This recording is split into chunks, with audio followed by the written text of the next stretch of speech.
स्वागत है दोस्तों। कोलकाता की रहने वाली पूजा सिंह 29 जुलाई 2019 को इवेंट मैनेजमेंट से जुड़े काम के सिलसिले में बेंगलुरु आती हैं, मगर अगले ही दिन बेहद ही रहस्यमयी तरीके से वो गायब हो जाती हैं। मिसिंग रिपोर्ट दर्ज होने के बाद पूजा की तलाश शुरू होती है और फिर पुलिस एक ऐसी जानकारी निकाल कर लाती है जिसे सुनकर हर किसी के पैरों तले जमीन खिसक जाती है। जांच में सामने आता है कि पूजा ने एक नादानी की थी। पूजा के गायब होने के पीछे की वजह पूजा की वही नादानी थी। जो गलती पूजा से हुई थी वो गलती शायद हम आप भी आए दिन करते रहते हैं। तो आखिर क्या थी पूजा की गलती और पूजा के साथ क्या कुछ हुआ था? चलिए जानते हैं सब कुछ इस वीडियो में डिटेल से आगे। यकीन मानिए पूरी कहानी जानकर आप शॉक्ड रह जाएंगे। पूजा की इस कहानी में हम सब के लिए एक लाइफ चेंजिंग सीख भी है, तो वीडियो में आखिर तक ज़रूर बने रहिए। मगर उससे पहले अगर आपने अब तक पातक चैनल को सब्सक्राइब नहीं किया है तो जल्दी से चैनल को सब्सक्राइब कर बेल आइकॉन का बटन दबा दें ताकि आपको लेटेस्ट अपडेट मिलती रहे। जैसा कि हमने बताया, ये कहानी पूजा सिंह दे नाम की एक महिला की है। पूजा कोलकाता की रहने वाली थी और अभी उनकी उम्र 32 साल थी। कुछ साल पहले तक पूजा बतौर मॉडल काम किया करती थी। बाद में इन्होंने इवेंट मैनेजर के रूप में काम करना शुरू कर दिया था। पूजा की शादी 7 साल पहले हो चुकी थी और पूजा पति के साथ कोलकाता में ही रहा करती थी। 29 जुलाई 2019 को पूजा को काम के सिलसिले में बेंगलुरु जाना पड़ता है। प्रोग्राम बेंगलुरु के परप्पन्ना अग्रहारा नाम की जगह के एक होटल में होना था। तय शेड्यूल के मुताबिक 29 तारीख को पूजा कोलकाता से फ्लाइट लेकर बेंगलुरु के केम्पेगौड़ा इंटरनेशनल एयरपोर्ट तक आती हैं और यहां से वो एक ओला कैब बुक करके होटल तक आती हैं। जब पूजा एयरपोर्ट से होटल जा रही थी तभी ओला ड्राइवर से पूजा की थोड़ी बहुत बातचीत भी होती है। इस दौरान ड्राइवर का बिहेवियर पूजा को अच्छा लगता है और दोनों बात करते हुए होटल तक पहुंच जाते हैं। पूजा कार से उतर जाती है, मगर होटल के अंदर जाने से पहले वो ड्राइवर को कहती है कि अगर पॉसिबल हो तो तुम मुझे 31 जुलाई 2019 को सुबह 4 बजे इसी होटल से पिक कर लेना, क्योंकि सुबह में ही मेरी बेंगलुरु से कोलकाता के लिए फ़्लाइट है। 1200 रुपये में बात तय होने के बाद ड्राइवर हामी भर देता है और वहाँ से चला जाता है। अब तारीख आ जाती है 31 जुलाई 2019। सुबह के 4:43 पर पूजा अपने हस्बैंड को टेक्स्ट मैसेज के जरिए गुड नाइट कहती है और उसे बताती है कि मैं तय समय पर कोलकाता पहुंच जाऊंगी। पूजा के बताए शेड्यूल के मुताबिक ही पूजा का पति कोलकाता में पूजा का इंतजार करता रहता है, मगर पूजा नहीं आती है। यहाँ तक कि शाम हो जाती है मगर पूजा का कहीं भी अता पता नहीं चलता है। पूजा का पति करीबी दोस्तों और रिश्तेदारों तक को फ़ोन करता है, मगर कहीं से भी पूजा के बारे में कोई जानकारी निकलकर सामने नहीं आती है। पूजा के पास 2 मोबाइल फ़ोन थे, मगर दोनों ही मोबाइल फ़ोन लगातार स्विच ऑफ आ रहे थे। इसलिए पूजा के घर वालों की चिंता और बढ़ जाती है।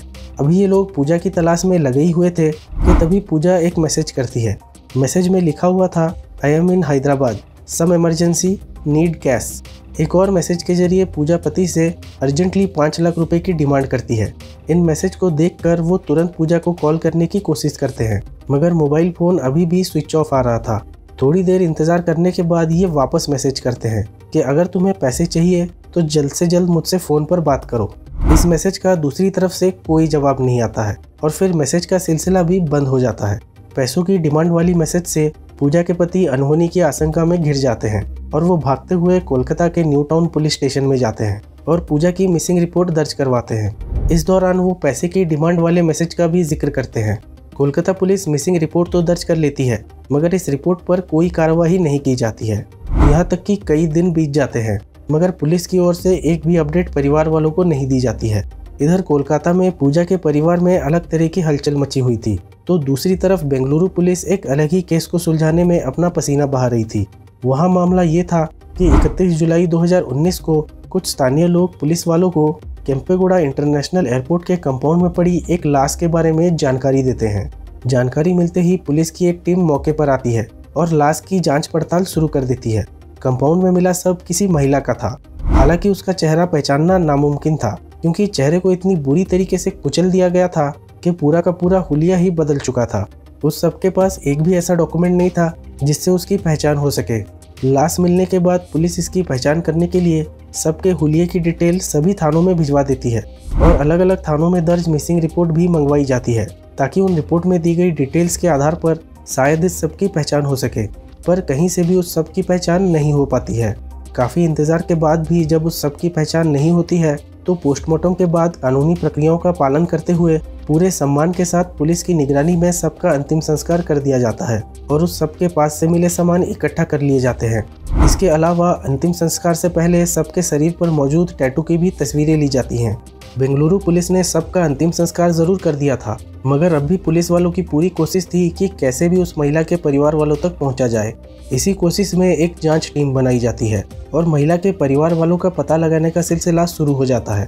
सबसे पहले पुलिस उस महिला के शरीर पर मौजूद टैटू की मदद से उसकी पहचान की कोशिश करती है, मगर काफ़ी कोशिशों के बावजूद पुलिस वालों को कोई कामयाबी हाथ नहीं लगती। इसके बाद पुलिस कपड़ों के जरिए महिला की पहचान करवाने की कोशिश करती है।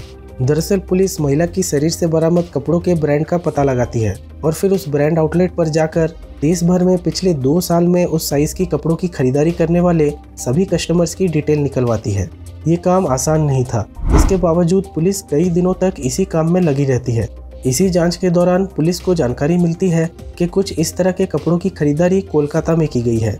उसी आधार पर पुलिस वाले अब पता लगाते हुए कोलकाता तक आते हैं और यहाँ पर आकर पिछले कुछ महीनों में कोलकाता में दर्ज की गई सभी थानों से मिसिंग रिपोर्ट मंगवाती है। सभी मिसिंग रिपोर्ट्स की स्टडी करने के बाद न्यू टाउन पुलिस स्टेशन में दर्ज एक मिसिंग रिपोर्ट से बेंगलुरु में मिली लाश का हुलिया काफ़ी हद तक मिलता जुलता पाया जाता है। केस की फाइल अच्छे से चेक करने के बाद पुलिस अनुमान लगा लेती है कि बेंगलुरु में पिछले दिनों जो लाश मिली थी वो लाश किसी और की नहीं बल्कि पूजा सिंह दे की हो सकती है, जिसकी missing report new town police station में दर्ज की गई है।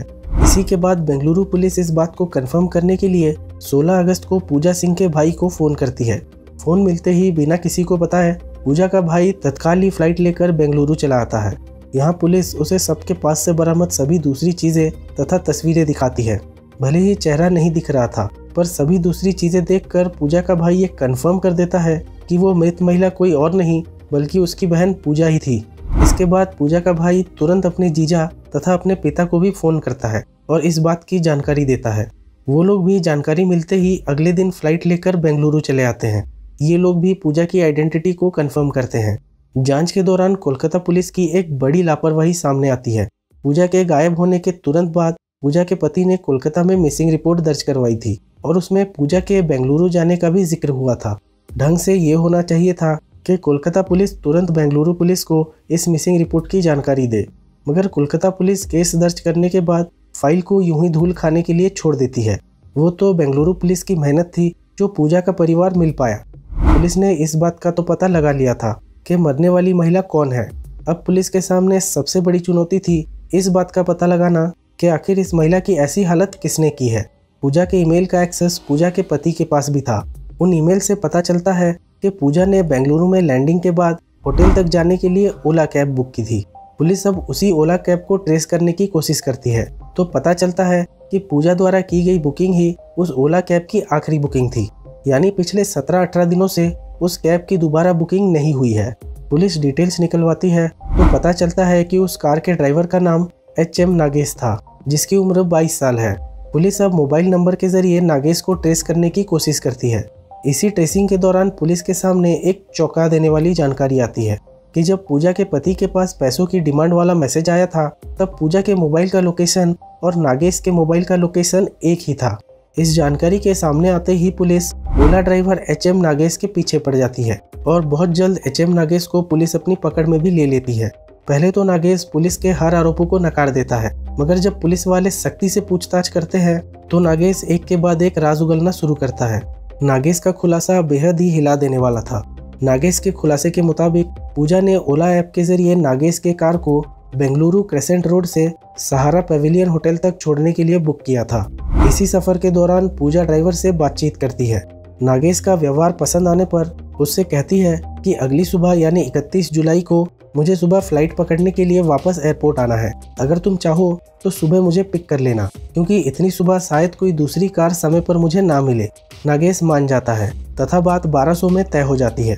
ये डील होते ही नागेश के दिमाग में शैतानी ख्याल आने शुरू होते हैं और वो पूजा को लूटने का प्लान बनाने लगता है।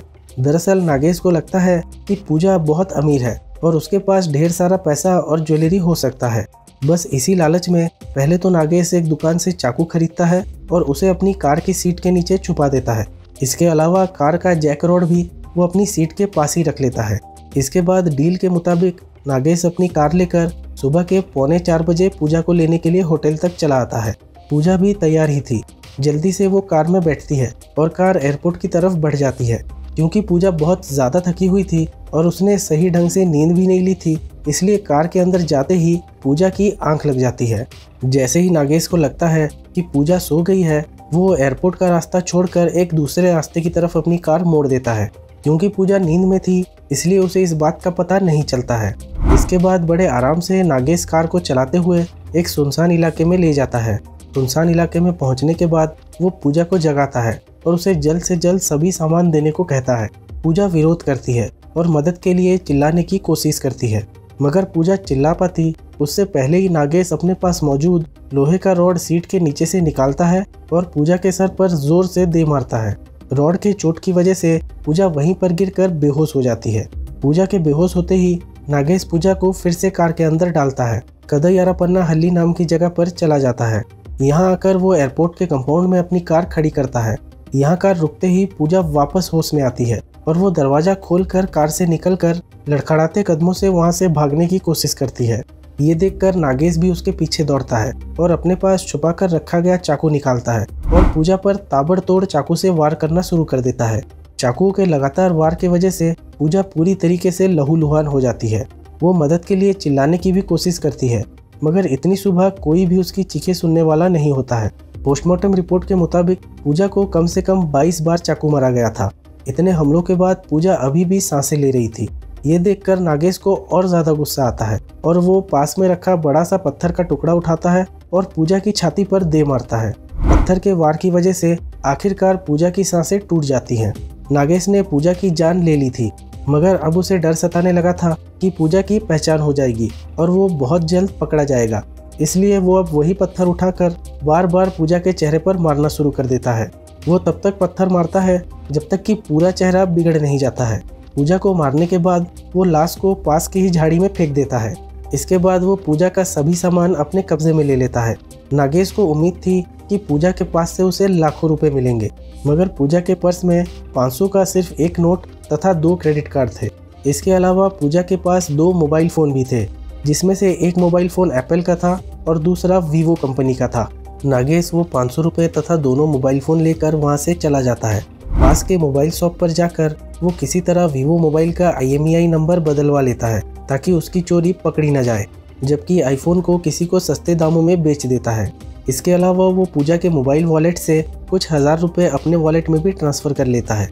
इसी के बाद वो पूजा की वीवो मोबाइल से ही टूटी फूटी अंग्रेजी में पूजा के पति से 5 लाख रुपए की डिमांड करता है, मगर टूटी फूटी अंग्रेजी देखकर पूजा के पति को अंदाजा हो जाता है कि ये पूजा ने नहीं लिखा है। इसी के बाद वो पुलिस तक मिसिंग रिपोर्ट दर्ज करवाने जाता है। पुलिस के मुताबिक ये सब कुछ टल सकता था अगर पूजा ने थोड़ी सी नादानी नहीं की होती। दरअसल पूजा ने दोबारा ड्राइवर से जब सुबह सुबह पिक करने की बात की थी तो ये डील ओला ऐप के माध्यम से नहीं बल्कि डायरेक्ट बस बातों के जरिए हुई थी। पुलिस के मुताबिक अगर पूजा ने ये राइड ऑनलाइन ऐप के जरिए की होती तो शायद नागेश ऐसा कुछ नहीं कर पाता, क्योंकि ऐसी स्थिति में ड्राइवर के पकड़े जाने का खतरा बहुत ज़्यादा रहता है तथा उस तक मदद भी बहुत जल्दी पहुंच सकती थी। मगर चंद पैसे बचाने के लिए या फिर सुबह जल्दी कार ना मिलने की फिक्र में पूजा ने ड्राइवर से ऑफ द प्लेटफॉर्म डील कर ली। इस डील की कीमत पूजा को अपनी जान देकर चुकानी पड़ी। अक्सर कार बुकिंग ऐप तथा पुलिस की ओर से भी कहा जाता है कि कभी भी ऑफ द प्लेटफॉर्म डील ना करें। ऐसा करके आप चंद पैसे तो बचा लेंगे, मगर किस्मत खराब हुई तो आपकी सुरक्षा को भी खतरा हो सकता है और आपके साथ भी कुछ बुरा हो सकता है, तो हमेशा सावधान रहे। फिलहाल नागेश की बात करें तो इस पूरे खुलासे के बाद उसे गिरफ्तार करके जेल भेज दिया जाता है। फिलहाल उस पर पूजा की हत्या, सबूत मिटाने तथा लूटपाट करने जैसी गंभीर धाराओं के तहत मामला चल रहा है। 2021 में पुलिस ने अपनी चार्जशीट भी फाइल कर दी थी। फिलहाल सलाखों के पीछे बंद नागेश सजा का इंतजार कर रहा है। दोस्तों, आपके अनुसार ऑनलाइन कैब बुकिंग सर्विस का यूज़ करते समय कौन कौन सी सावधानी बरतनी चाहिए, कमेंट बॉक्स में ज़रूर बताएं। वीडियो पसंद आई हो तो लाइक और शेयर ज़रूर करें। क्राइम से जुड़ी ऐसी ही और वीडियोस के लिए हमारे चैनल को सब्सक्राइब कर बेल आइकॉन ज़रूर दबाएं। आज के लिए बस इतना ही। अब मिलते हैं अगली वीडियो में।